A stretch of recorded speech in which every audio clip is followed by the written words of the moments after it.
Okay. They're taking over our games and nobody stands a chance from your boy Legendary Drops. Okay. Also, that's a good shirt. I need you guys to make sure that I'm not losing my mind, that I'm not seeing things, because from my perspective, it looks like all the games the players are the most excited for, the ones that they're enjoying the most, the ones that they're talking about the most, the games that have been the most successful outside of a couple of outliers. I'm not saying that it's all of them, but they're all coming from the East.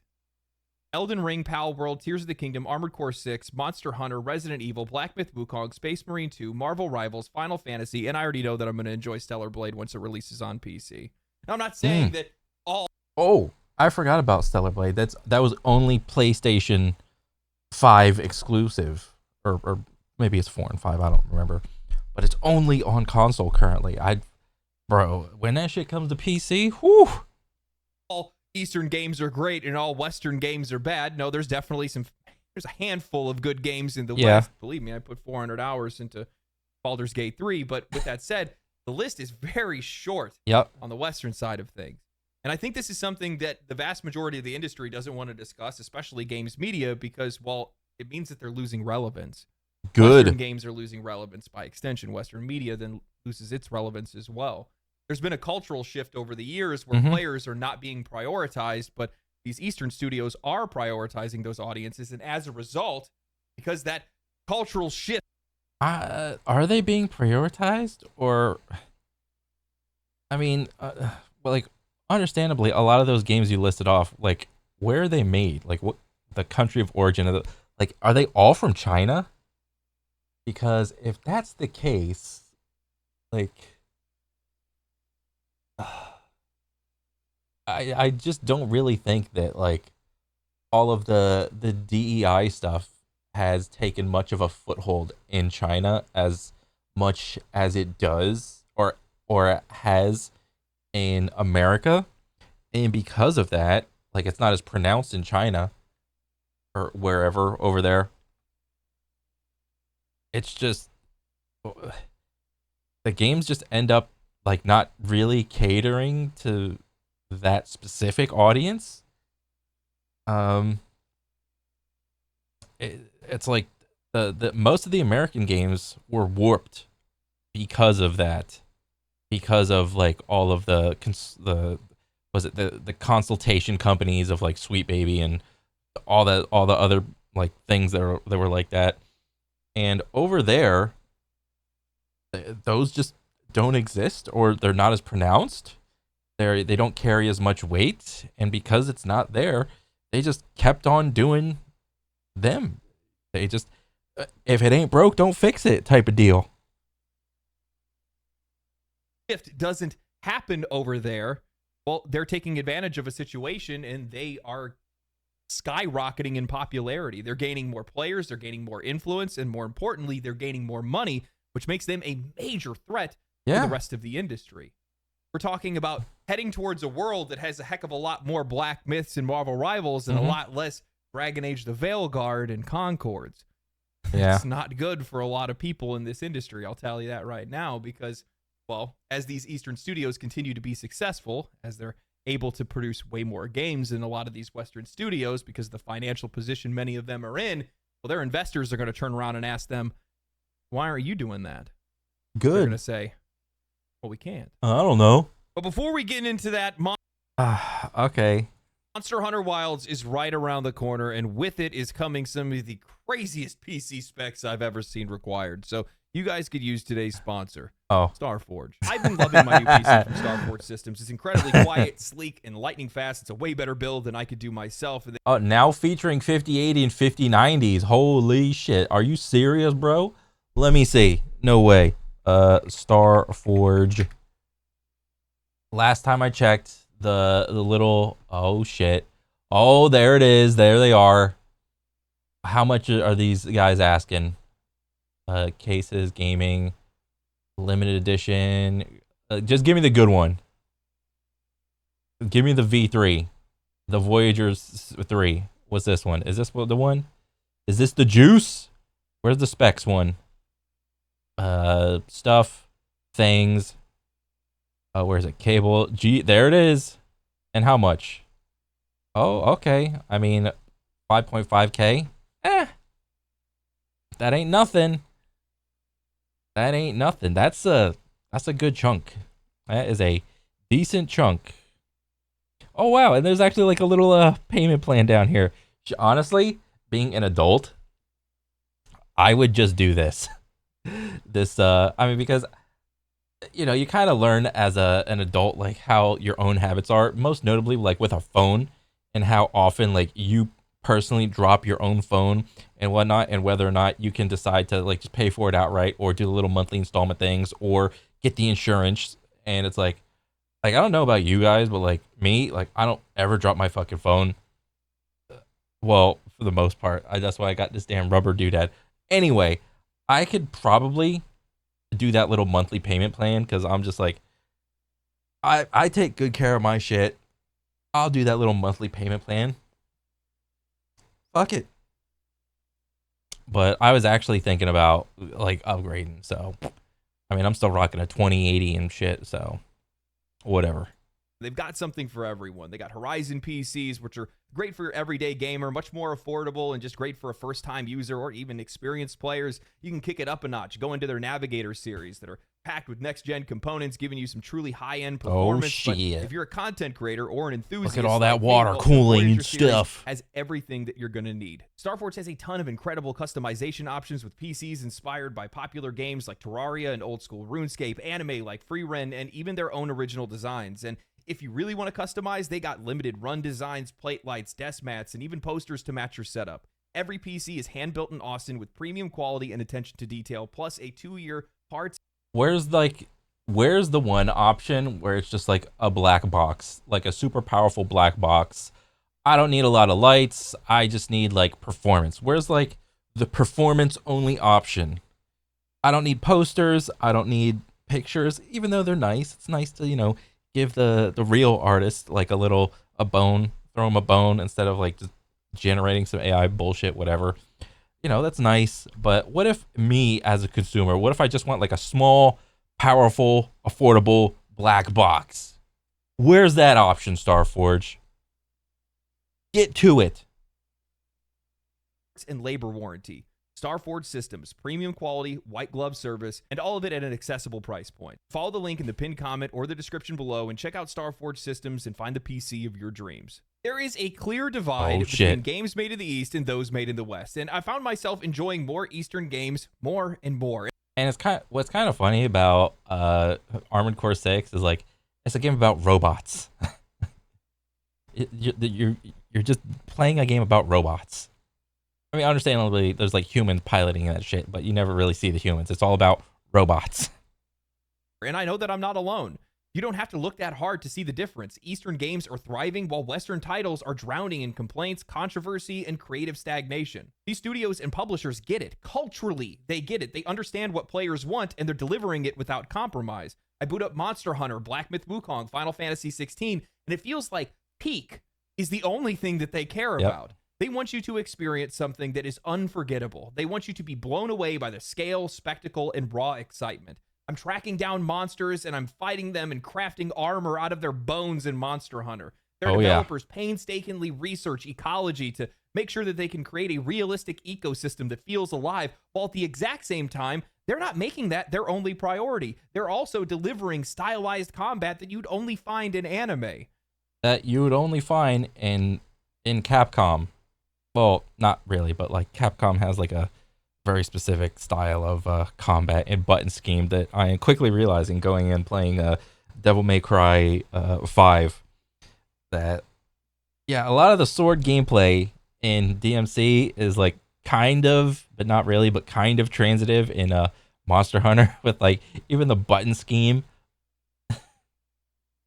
I'm walking through China's cultural history, experiencing one of the oldest stories ever told, and fighting literal gods in Black Myth Wukong.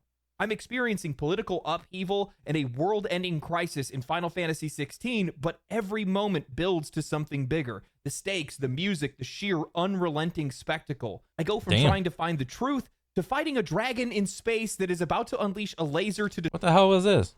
Was this Black Myth Wukong or was this Stellar Blade?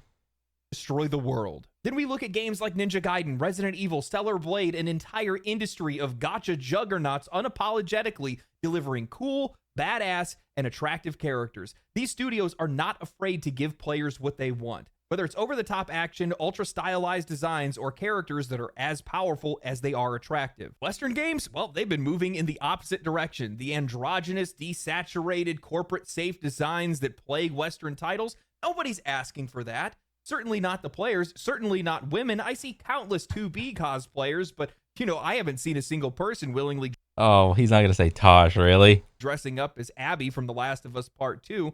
So Let me see. Can I Google Tosh cosplay?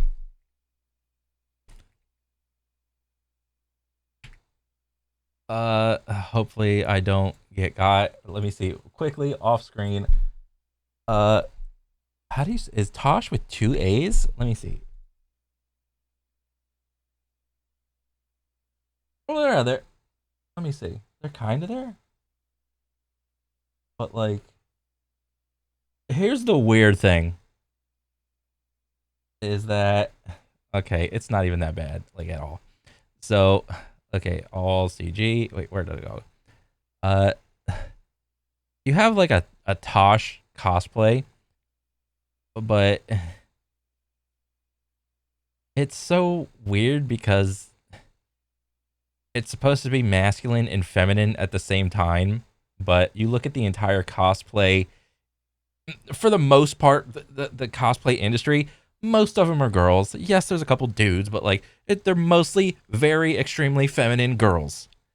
And so they, let me see, was it just a one? There's like one, but like you could tell that's way more feminine than Tosh. Eh. Is there another one? I don't want to fucking go down too low. I might get got. Okay, whatever. But yeah, okay, yeah. So maybe I'm wrong. Maybe there wasn't a lot of Tosh ones. Okay. I guess we might see some Concord cosplays this year. But it's not God, there's no way. just the aesthetics, it's the priorities. Eastern Studios are focusing on the player experience. It seems like the only thing they actually care about. They're not obsessing over realistic sweat physics in a first-person shooter. They're making sure that the controls feel incredible. They're not wasting time on irrelevant tech demos. They're refining gameplay mechanics to perfection. Bro, I kind of want to wipe my mind and go play Armored Core 6 again. It was, bro, I got better every playthrough. I did all 3 playthroughs, and every time, I'm just like mixing and matching. I'm learning a little bit about the game. And like on the 3rd playthrough, I was doing like double melee the whole time. It was so awesome. Ballooning their budgets to insane proportions for the most useless things. They aren't trying to be Hollywood. They're trying to be video games. I've been replaying Armored Core 6, and it's one of the most visually stunning games that I've played. It's so good. Here's the thing. It's not chasing photorealism. It's designed in a way that tricks you to feel like it is. You're so immersed in the gameplay, so locked into the experience that you don't care about environmental destruction or ray trace reflections because the game is so damn good that you don't need those things. Then I go back to Western... And it's like, it's so easy because, well, not easy, but like one thing that I've learned with like how they try to teach you like the beginning steps of anime, they try to get you to like animate in order to convey emotion. And one thing that they do really well is having that same effect or feeling of the robot like just going off and doing things and it evoking some sort of like emotion out of you.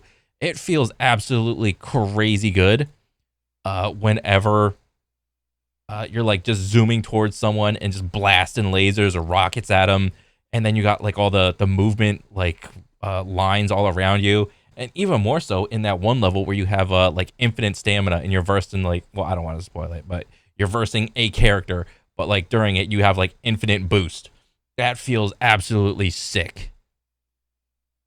Okay, where? Yeah. Apparently nobody took notice that 2024 featured an entire wave of Eastern Studios stepping into the AAA space, shaking. Where'd it go? And it's one of the most visually stunning games that I've played. But here's the thing.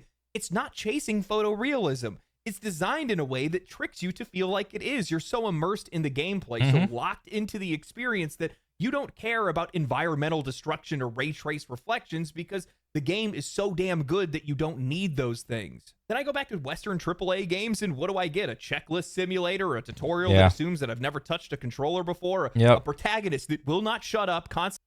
And also, like, the thing about like the new sequel also having a like a baby mode, it's like there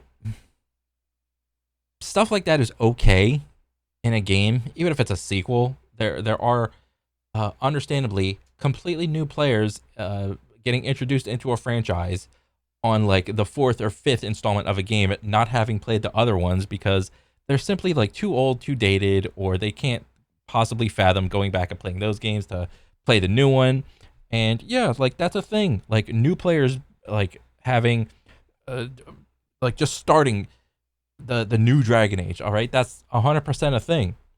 But you don't really need to like make it so like you don't need to keep the the floor, the entry level, the floor. You don't need to keep it like so low.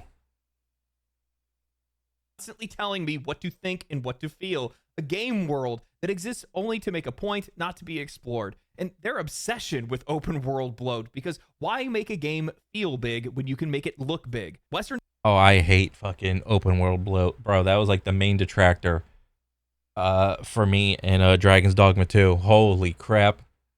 The fact that it was about the same engine that was on like Monster Hunter, and in Monster Hunter World you had a mount, but Dragon's Dogma 2 you don't have a mount. You gotta walk everywhere. Holy crap. And they just try to extend the game time, the gameplay time for you just like walking to point A to point B without a good fast travel system. Oh. Eastern developers want to force you through a message. Eastern developers want you to lose yourself in the experience. They aren't holding your hands through a painfully self-important narrative filled with stiff, corporate-safe writing. They're letting you engage with a world that feels alive. Eastern games are just built different. That's why they are dominating, and that's why they're going to continue to dominate. It's going to make it harder and harder for a lot of these Western studios to be able to stay relevant. Now, Japanese games being popular isn't anything new. In many ways, Japan is what built the foundation of modern gaming. If it wasn't for Nintendo dragging the industry out of the gutter in 1983, well, we probably wouldn't even be having this conversation. But we're not just talking about Japan. It's China, it's Korea, and beyond. Apparently, nobody took notice that 2024 featured an entire wave of Eastern studios stepping into the AAA space, shaking up the industry, and forcing Western studios to confront the reality that they're not the only game in town anymore. Yeah. And I noticed this shift when I... Thank God. I am so happy I got to play some of these amazing games. That, like, I never played an Armored Core before 6. 6 comes out, everyone's hyped about it. I'm like, holy, this is a robot game. This is awesome. So happy. Saw historically mobile studios start to step up into the AAA premium game space. Take Grand Blue Fantasy Relink. This was a game by Cygames, a studio known for gacha games like Grand Blue Fantasy and Shadowverse. Why would they suddenly decide to make a AAA, full production, full priced game unless they knew it was a smart investment, unless they saw an area of opportunity? Turns out they did, because Grand Blue Fantasy Relink sold 1 million copies in just 11 days, and it has still continued to sell, and the players loved it. Then it happened again with Stellar Blade. Shift Up, another gacha-focused studio, jumped into AAA gaming, and the result? Another massive success. A game that sold over 1 million copies. It's likely to outsell its PlayStation numbers entirely once it actually launches on PC. Oh, yeah. Modders are going to have a field day with... Stellar Blade dev thinks it will sell better on PC than PlayStation 5. True. Because console people are not as connected to the internet or give as much... Well, they're just simply not as connected to the internet as like PC people are. But this one. Then a first-time Chinese studio delivers a AAA cultural masterpiece in Black Myth Wukong, a game that shattered Steam's concurrent player records and sold 20 million copies in 1 month. It was bold, visually stunning, deeply rooted in mythology, blending diverse storytelling techniques and cinematic cutscenes, and had exhilarating combat that just kept you hooked. Its tight linear progression and light yet meaningful customization stripped away any necessary bloat. It just offered a pure, content-rich experience that pulled you in and refused to let you go. And who could forget Pal World, allegedly made for under $7 million, reaching 25 million players with 15 million copies sold on Steam. A game that crystallizes just about Jesus. everything players have been asking for, what they've wanted, the freedom that they've wanted. Finally, we saw the release of Marvel Rivals, storming onto the scene with stylized characters, great gameplay, killer performance, non-intrusive monetization, and overall just a fun experience for players that helped the game reach over 600,000 concurrent players on Steam with Yeah, that's over huge. 20 million downloads across all platforms. With the success of these games, the shift is undeniable and it's not slowing down. 2025 is already shaping up to be another massive year for Eastern developers. Monster Hunter Wilds is going to explode, potentially breaking over 1 million concurrent players on Steam. I could easily see it. I mean, Monster Hunter World quintupled engagement across the entire franchise, so there's no telling how far this new entry can go. Like, how many people are on Monster Hunter World right now on PC? So, Monster Hunter World Steam charts. Like, just right now. What? A 24-hour peak of 55K. There's like 20K playing 35 minutes ago. Holy crap. And just like look at the last couple months. They're like gaining players, losing a little bit here and there. There's like a big loss right there, but like, bro, like people are playing like 2 years ago for a game that was when was this released? Like 8 or 9 years ago or something like that. Was it 7? It was like all time. Yeah, you could see it. What was this, like 2018? A big ass bump right there in 2019. A couple more bumps. A little bump right there. A big old bump right there. Was this the whole return to world thing? Or like one of these was the whole return to world campaign. And then it's just sitting here chilling. Jesus. Oh, players are already excited for Phantom Blade Zero, Wu Chang Fallen Feathers, Oh, Light of yeah. Motrium, and Tides of Annihilation, all made by Chinese studios stepping up to steal the show. And Good. after seeing all these successes and the engagement that I'm seeing from the players, how excited people are for some of these games that are coming out. This fight scene, holy crap. This looks like a damn movie. I think that Eastern studios have figured out what Western gaming has refused to accept, that the layoffs, the cancellations, the flops aren't because gaming is dying. Players aren't leaving games. They're leaving Western games. They're seeing an industry that's at war with its own audience. They see the greed, the arrogance, and the creative bankruptcy, and they're stepping in to, well, take what Western studios have abandoned. And I think that the industry is threatened by this, and they should be, to be honest with you. I mean, look at the way that games media reacted to some of these releases, because while Stellar Blade reviewed relatively well, it wasn't without controversy. Heck, they actually had to write an article to tell everybody, why is Stellar Blade so controversial? Oh, really? Because the Eve character has like a skin-tight suit on? Are attractive characters unrealistic? Female... Oh, yeah. Attractive female characters. Oh, yes, because for the same reason that attractive male characters are unrealistic. Bro, I've been trying to make myself look like some of these video game characters since I was like, I don't know, 14, going to the gym, and I'm still not like that. It's not that they're unrealistic. I mean, well, they are pretty like unrealistic. Like, let's get real. It's just people want to play attractive characters. People want to play unrealistic characters. They don't want to play the realistic character.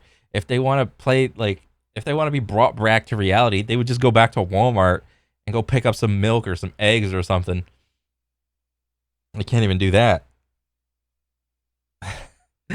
People want to play like crazy, like hero, like attractive characters. They want the gigantic boulder shoulders. They want big ass arms. They want to play as the hot girl. What's wrong with that? All right? Even in books do this. Except, it's just written out in a paragraph how a character looks. Oh, so it's not as offensive, and oh, my eyes. There's not like a picture, a person there in front of me. It's ridiculous. Beauty standards in gaming need to evolve. I'm sorry, but saying that beauty standards need to evolve is like saying that gravity needs to be more inclusive. You can try to change reality all you want, but people will always be drawn to what they find appealing. That's it. And then came Black Myth Wukong, and that's where they absolutely lost it. Developers not responding to the accusations that they made up, not responding to their headquarters being vandalized because of the accusations they made, not. Oh, geez, really? Game science, a little bit of graffiti. Okay, yeah. Like, the people doing this are so stupid, dude. You guys are racist. You guys are misogynistic. You guys are this, that, whatever, derogatory terms. We're gonna spray paint your wall. Not answering questions about inclusivity in a game about a monkey. That's when it became painfully clear. The industry is terrified of these rising Korean and Chinese studios because they can't control them, so they attack them instead. Monkeys and robots. That's what this is over. The ability to play as monkeys and robots. The controversy surrounding these games was fabricated by media outlets desperately trying to reinforce their own narrative and their own worldviews. And it became laughably obvious once reviews started rolling in for Black Myth Wukong, with multiple critics slamming the game for a lack of female characters and diversity, not realizing that women played a key role Act 3 and beyond. I brought this up before. I think I showed it off in one of my last videos, but it still blows my mind that Inverse would straight up call anyone who bought the game Chinese nationalists and anti-woke. Wukong isn't even good, but that won't stop Chinese nationalists and anti-woke sales. Definitely not a 10 out of 10. What? Let that sink in. Look how detached from reality media has become. Fun action game, no political messaging, monkey with the big stick go bonk. Yeah, that's fascist. This is about an industry that is panicking. Western publishers and media have spent the last decade trying to dictate what players should want, and now it's backfiring. Eastern studios aren't arguing with their audience. They're just giving them what they want. Hell, I just saw that Marvel Rivals had planned to do mid-season rank resets. The players... I mean, let me go back real quick. I brought this up before. I think I showed it off in one of my last videos. Anti-woke. Let that sink in. Right here. Look how detached from reality media has become. Fun action game, no political messaging, monkey with the big stick go bonk. Yeah, that's fascist. This is about an industry that is panicking. Western publishers... I mean, honestly, like...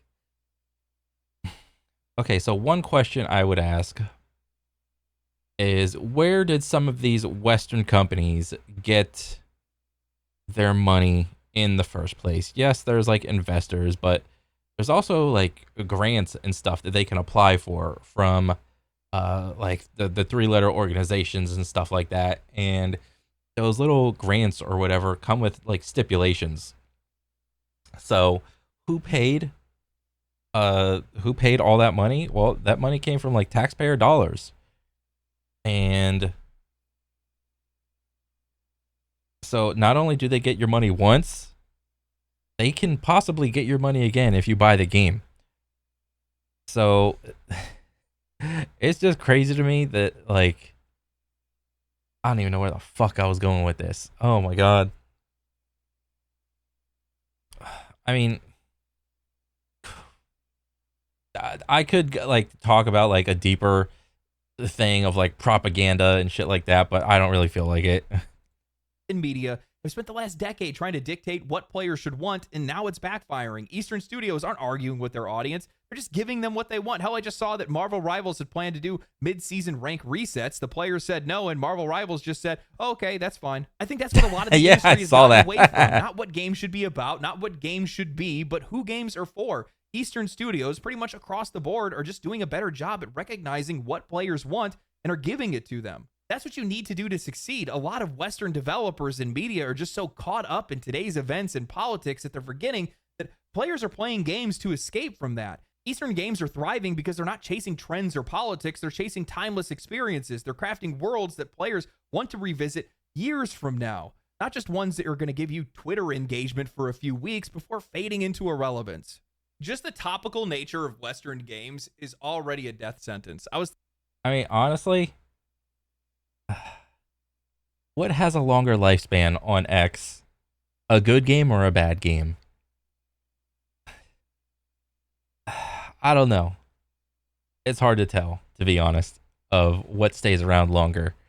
or at least what stays around in the news feed longer, a good game or a bad game? Thinking about this the other day, and I'm like, I played Borderlands 3 a few years ago, and the entire time I was playing it, I was like, dude, nobody's going to remember any of these pop culture references, any of these No. cringe jokes or anything like that, because it was just so modern day. It was so today for Yeah. that game when it released. And I'm like, I played Borderlands 3 multiple times. I liked the game. I played Borderlands 2 multiple times. And I think 1 was also pretty similar. I think whenever I played 1, I only played it like a once playthrough because it was like pretty dated. But Borderlands has always been that, really. It's always been pretty topical with its little side quests. Like the main missions are like the core story, and then all the side quests are just like meme things that just came up throughout the year or whatever, the couple years. It's just always been like that, really. But understandably, is there a game that you do remember all the side quests from? I mean, I don't. I mean, I'd really have to like rack my brain to figure that out, because most of the time, whenever I'm playing like a story game or something like that, like Borderlands or something with a point A and a point B, only remember like the main thing. I will probably play like most of the side quests and shit like that, but that's all they are. It's just like little side quests. people aren't going to remember this stuff. I was thinking about Dragon Age the Veilguard. Do you think 20 years from now, somebody's going to pick up that game and go, what's this about? They will remember the thing that made Dragon Age Veilguard most popular, and the thing that made it most popular is I'm non-binary. That's what people will remember, and also the Barv scene. Ah, he pulled a bar. I pulled a Barv or whatever. That's what people remember about that game. What are they even talking about in this? Eastern Studios have just been so much more consistent. They don't have any of that extra bullshit that's in there. We just see the normal complaints from them. I think that's another thing to think about as well.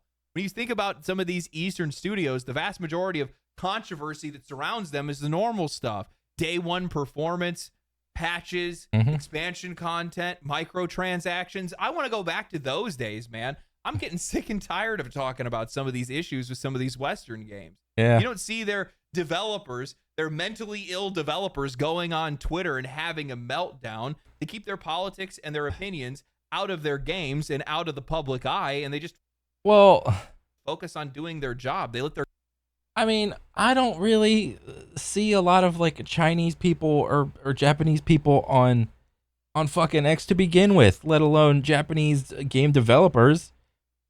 I just don't. I think it's part of the algorithm or whatever. What I do see is the people that speak my language. I don't see people that don't speak my language. Number one, I think that's mostly it. I don't see the crazy people over in that side of the world because I don't speak the language. I see the crazy people on this side of the world because I do speak the language. I think that's it. their games do the talking instead. And oh man, their games are talking.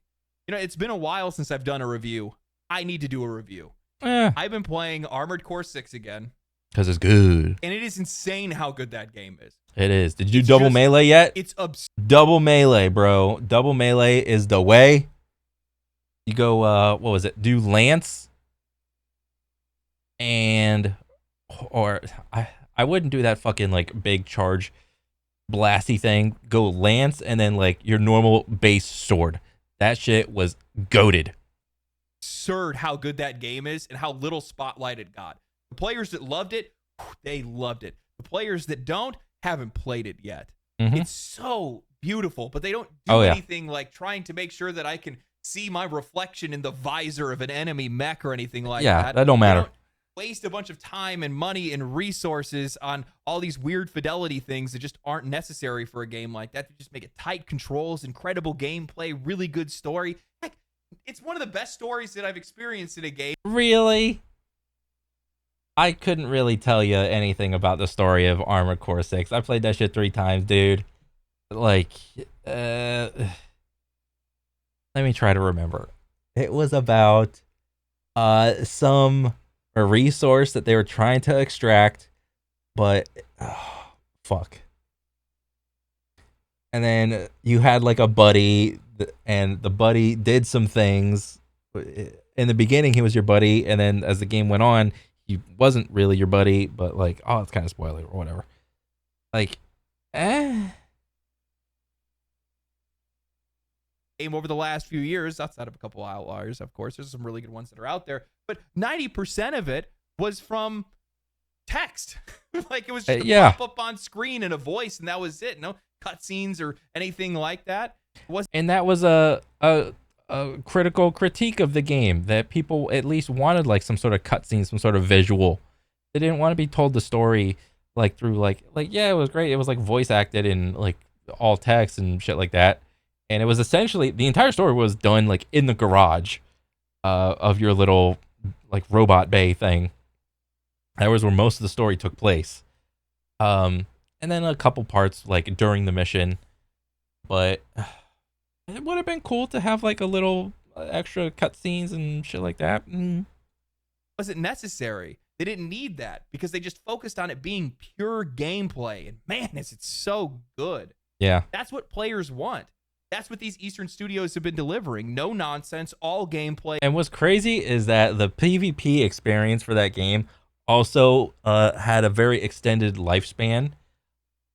And they actually like balanced the game like around the PvP a little bit, a couple like a month or two after the game came out. For like, I don't know, like 6 months, they did like multiple patches of like balancing the game for PvP. They kept up with it. Give the players what they need. That's it. That's why they've been succeeding, and that's why some of these Western games have been failing. Because, you know, I think they got comfortable. They had a stranglehold on the industry. They had more money, more developers, more resources, more experience. But now you have some of these studios that are popping up in some of these other countries that aren't under their influence. A lot of them are really inexperienced, but they got the people to be able to do it, and they're learning pretty quick. Developer tools, the barrier to entry to make a video game is way lower than it's ever been before, and that's a major threat for some of these companies. Yeah, Unreal 5 point whatever, 5.26 has been getting easier and easier to make a random ass landscape, a forest, a desert, a jungle, whatever, an oasis, a frigid desert, whatever. It's easier than ever to make all this stuff. I know, I've seen the demos. These companies that forgot how to treat us like customers. And it makes me, I was wondering why Black Myth Wukong and Stellar Blade had this weird like anti-Asian, anti-Chinese rhetoric among games media in a lot of different circles. Really? I mean, like they had the one person that said, you know, if you bought the game or the people that made the game successful were Chinese nationalists and the anti-woke. The reason why they say that is because it's meant to sound evil. It's meant to be disparaging. Oh, really? And I bet the same people that are saying that also enjoy saying that while they have a fucking smartphone and contribute to all the cobalt mines in wherever buttfuck Africa or whatever. Surely they wouldn't support the people that engage in all that activity, or buying clothes where most of the clothes they probably own that probably made with like child labor over in China or whatever. Surely they wouldn't do that. These countries have a culture that's counter to theirs. They can't let that stand. But these studios aren't just a threat because they counter their culture. They're not just a threat because of the fact that, well, their games are delivering what players want. They're a threat because they have something that the rest of the industry is going to have a real hard time with. They can make games far cheaper and far faster than anybody else in the entire industry. Yeah. That's going to be a big problem. Oh, yeah. Because as they create more games and they overwhelm the rest of the industry, well, the rest of the industry is not going to be competing with them. Mm-hmm. They're going to be swallowed by them. Now, the rise of Eastern studios isn't just a trend, it's a foundational shift in the industry. What we're seeing right now isn't just one or two breakout hits, it's an entire new wave of studios that's stepping out onto the global stage. And the scary part is, for Western developers, they're only going to get better. Most of these companies are still in their infancy, yet they're already disrupting the market. Game Science, as an example, the developers of Black Myth Wukong, had never made a AAA game before, yet they produced a title that sold 20 million copies for only $43 million. Oh, I didn't know that was the budget? No way. 43 million? That's crazy. And this thing didn't win Game of the Year. 20 million copies. This thing is going to lose to Astrobot. Are you kidding me? Given the average salaries of Shift Up employees, Stellar Blade... Oh, wait. What's the average salary? Including contracts. Oh, wait. What? What is this? Oh, are these the numbers? Shift Up salary information. Blah, blah, blah, blah, blah, blah, blah, blah, blah, blah. Average annual salary, including executives, $1,000,001. What is that? What is this number? Prepare. What does this mean? 5,000, 6,000. IT, web, telecommunication. Surely this isn't like per year, right? Or I don't even know, like, is this dollars? Like US dollars or like yen, or I don't fucking know.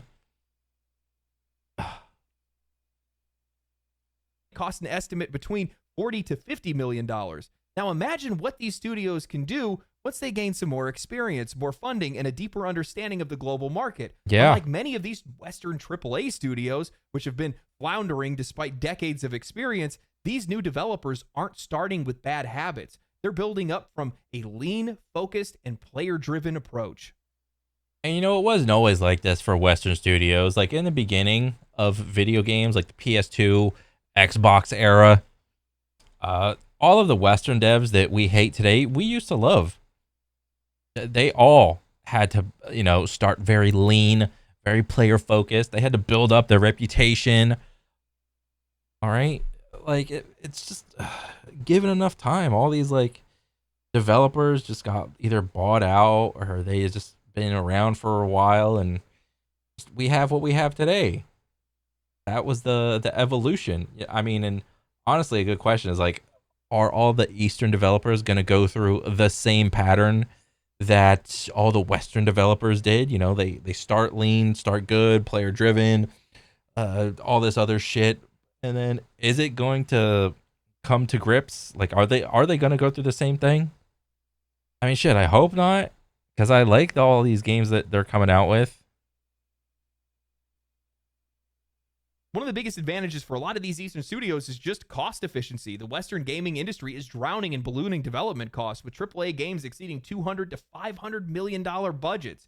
We're seeing longer development cycles, higher failure rates, and lower margins, yet somehow these guys keep spending and inflating their budgets even more instead of actually refining their gameplay. In contrast, Eastern studios are operating on a fraction of the cost, yet delivering polished, high-quality games that rival or surpass that of their Western counterparts. And I think the reasons for this are pretty straightforward. They have a focused design philosophy. Eastern studios are prioritizing gameplay first rather than overproduced cinematics and unnecessary bloat. Their teams are more efficient. They're not building massive bloated development teams that take years to onboard and years to manage. Their production is more disciplined. Without the need for endless games as a service monetization models, they're just focused on delivering a complete experience. And what's really scary for a lot of these... And if a lot of those Eastern developers are smart, they would probably adopt the Unreal Engine as like their main engine, because that is slowly becoming like the main engine that everyone's using over here and in like the Western area. You know, like there are like a couple niche companies that are not going to Unreal 5 or whatever, or Unreal Engine. They're keeping their custom whatever engine. And that's fine, but you gotta understand, like, whenever you do that, like, your onboarding process takes way, way longer, as opposed to going over and transitioning to Unreal, because to my knowledge, that's like one of the main engines that is taught in like some of these like courses or whatever for like Full Sail and whatever. Western publishers is that not only are these Eastern studios going to get better at their jobs, they're going to get more efficient over time. There's no denying that in some of these Eastern countries that they have lax labor laws that allow for faster, more demanding work cycles. It's not a good thing from an ethical standpoint, but it's an advantage when it comes to pure production output. Beyond that, something else that works to their favor is that workplace culture in many of these Eastern studios rejects the Western industry's obsession with toxic positivity. The idea that all work must be praised, all criticism must be soft, and nobody can ever be called out for doing a bad job because in Eastern studios, criticism is direct and result driven. If you mess up, you're told directly. There's no hand holding, no excuses, no performative social media activism. Employees are expected to improve. Bad work doesn't just get a pass because it aligns with corporate social agendas. The game is always the priority. Personal beliefs and cultural narratives don't override the responsibility to deliver a great product. Compare this to the West, where some developers are spending more time policing their communities rather than making better games. You've got studios that are hiring based on ideological alignment rather than skill, fearful of offending social media mobs, and constantly engaging in PR firefighting rather than focusing on making something great. Eastern developers don't have that problem. There's another huge advantage that these Chinese studios have in particular, and it's the whole policing of language in Eastern games, or at least multiplayer games. I don't know if you're entirely right on that one. Specifically for Marvel Rivals, there is a huge laundry list of banned terms in that game. But that's just like one example.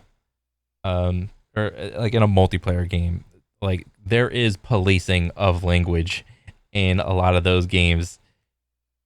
It's just Marvel Rivals was like the first like breakout one in the Western hemisphere of the world that, you know, it popped up one day. So yeah, it's not like there's no censorship in those areas of the world. There's censorship. Great.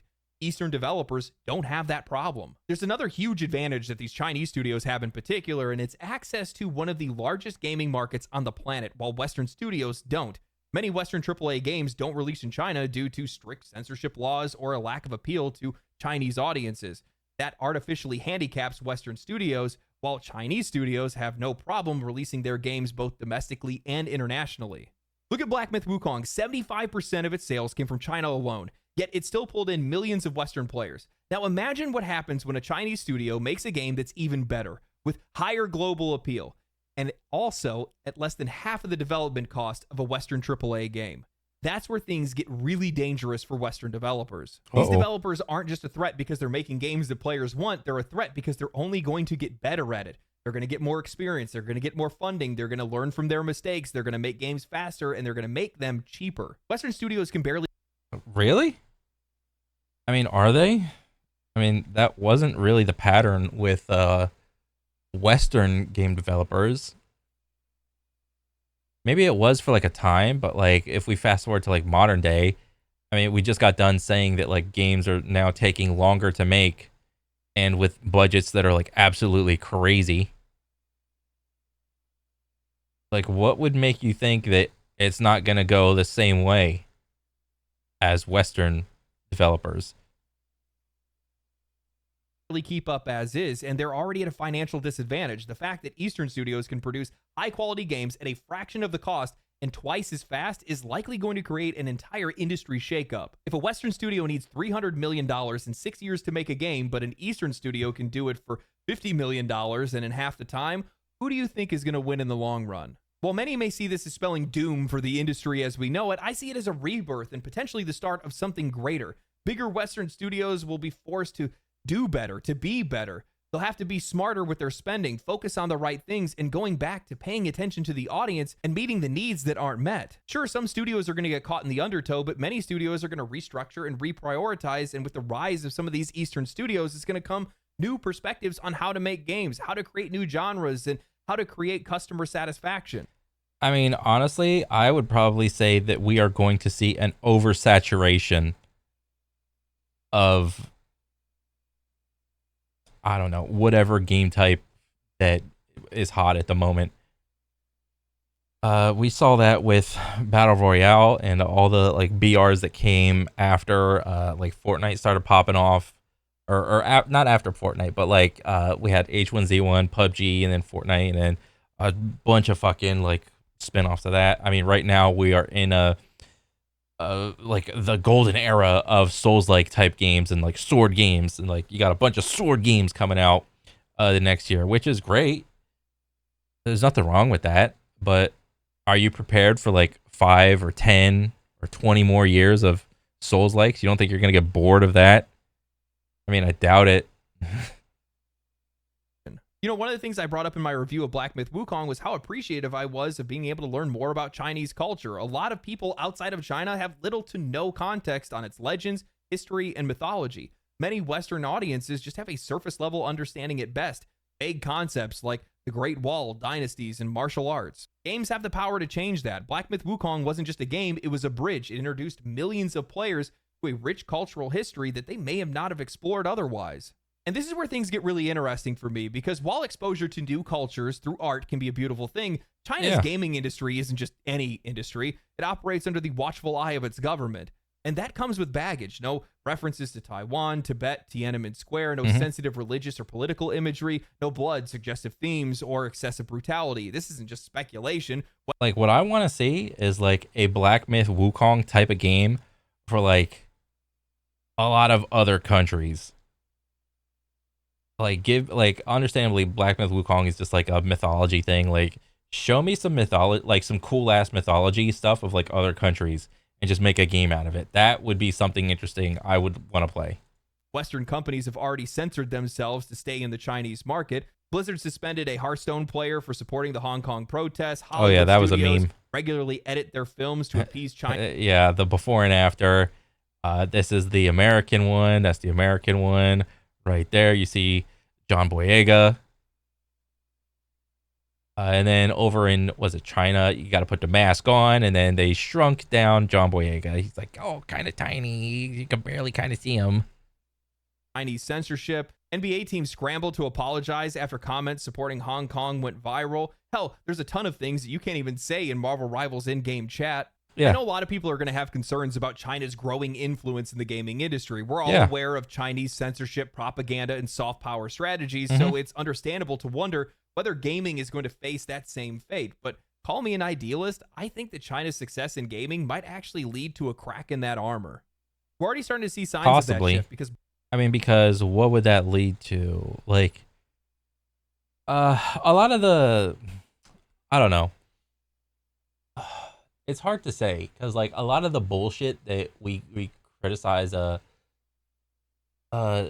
for, or not necessarily China, but like just Eastern I don't know, game devs, most of the critiques or criticisms come in the form of like, come from multiplayer games, you know? And they could come in single player games, or in the form of single player games, but in terms of like how a story is told, I mean, because you think about the what's the not idiom or analogy, how is history written? Well, it's written by the winner of a war. So you think about it, and whatever wars that China had in the past, and if they want to make a game based on some of its history, well, then they would want to paint that in a more positive or resounding light as opposed to what actually happened. So it could happen in like single player games, but like right now we're just seeing like surface level shit from like movies or video games that are like multiplayer essentially. Black Myth Wukong, while the game was toned down in China, in its Western release, it still featured intense action, blood effects, and darker themes. This suggests that Chinese developers, when targeting a global market, are prioritizing Western audiences' expectations over domestic restrictions. If they want games to sell worldwide, they can't afford to be completely sanitized. The more success they find outside of China, the more likely these studios are to push back against censorship, or at the very least, create separate versions for those games to appeal to broader audiences. And this is what makes the future of Chinese gaming so fascinating to me, because as their industry grows internationally, the pressure to loosen creative restrictions is only going to increase. Right now, China's biggest weakness in this... Yeah, maybe one day Taiwan will be a country to China. Maybe. But today is not that day.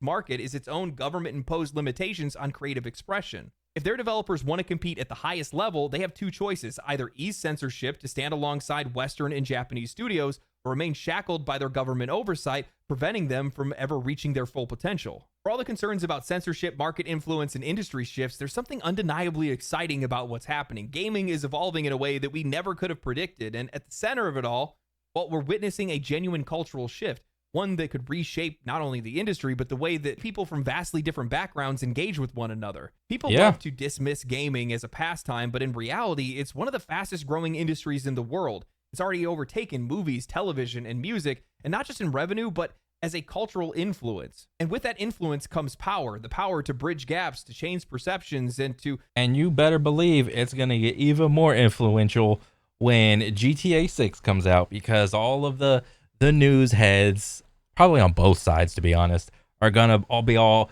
whipping out their little flow charts of, do violence video game make people violence? You know, you're going to see that old cockroach get like lifted up off the rock and start crawling around everywhere. Connect people in a way that no other medium can. This industry is changing, and as a result, we're going to get better games. We're going to get a lot more games. We're going to see new ideas, fresh perspectives, and experiences, and at the end of the day, that's all we've been asking for. Wouldn't it be wild if gaming, not politics, not diplomacy, not think pieces from self-important journalists, was the thing that actually brought us all together? Yeah. Shared love for immersive worlds, incredible storytelling, and fantastic games. That was the thing that made us see eye to eye. Mm-hmm. I mean, yeah, but like, you gotta think, like, the people that made the game have to think about all that stuff just to make it so that the player has like a seamless, great experience. So it's not like these things are not like mutually exclusive. It's together, but it's done in such a way to where it's not like so tongue in cheek or something. You know, like just look at Metal Gear Solid series. Like, that's a political game, politically driven, stuff like that. But it has good gameplay. It's a good game. Does a good job telling a good story, and yeah, it's withstood the test of time, and it's a well respected brand that people love and are looking forward to. That's a political as fuck game, though. Art, not ideology, was the thing that actually brought us together.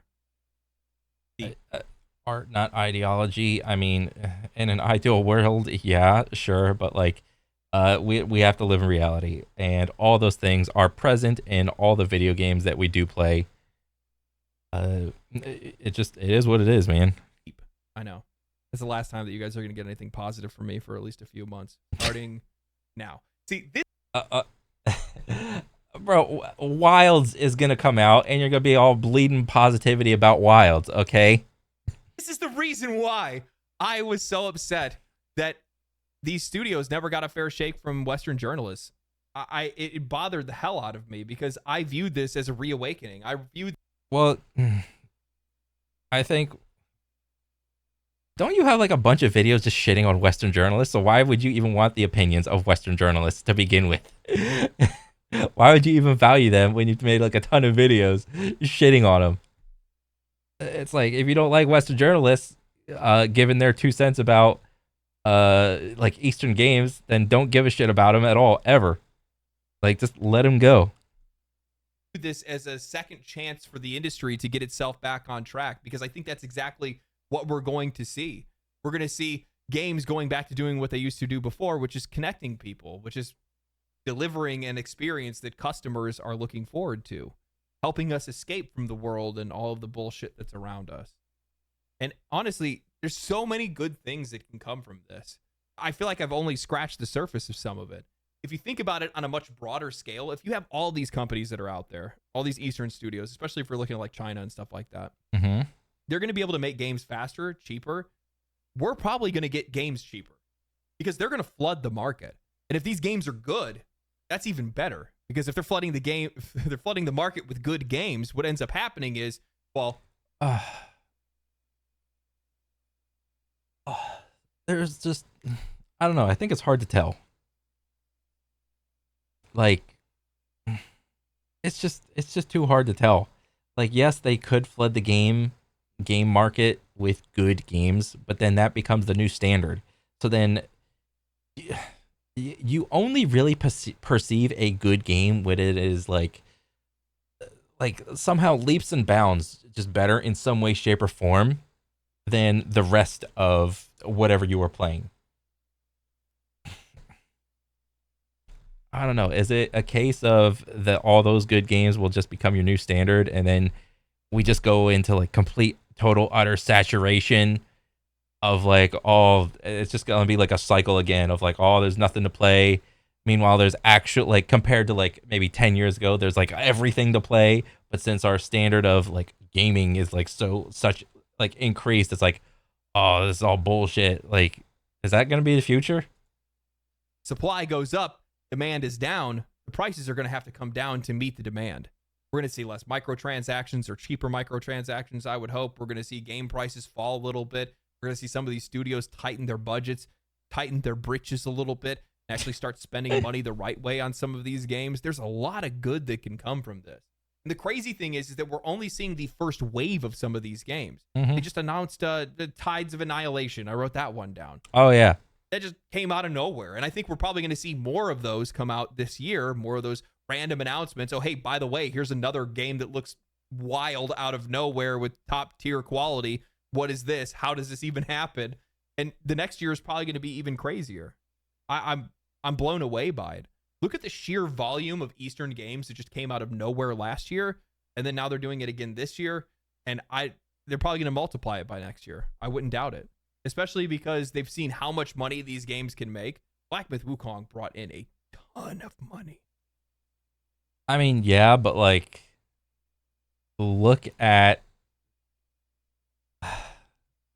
like, I was gonna just say, like, look at the entire like U.S. economy and all that shit of like, all inflation and who's making all the money and who are the games targeted towards, and Ton. Marvel Rivals is making a boatload of cash. Obviously, the gacha games that they have over there, MiHoYo is making a ton of money as well. So they see the opportunity in it. They're going to invest in it.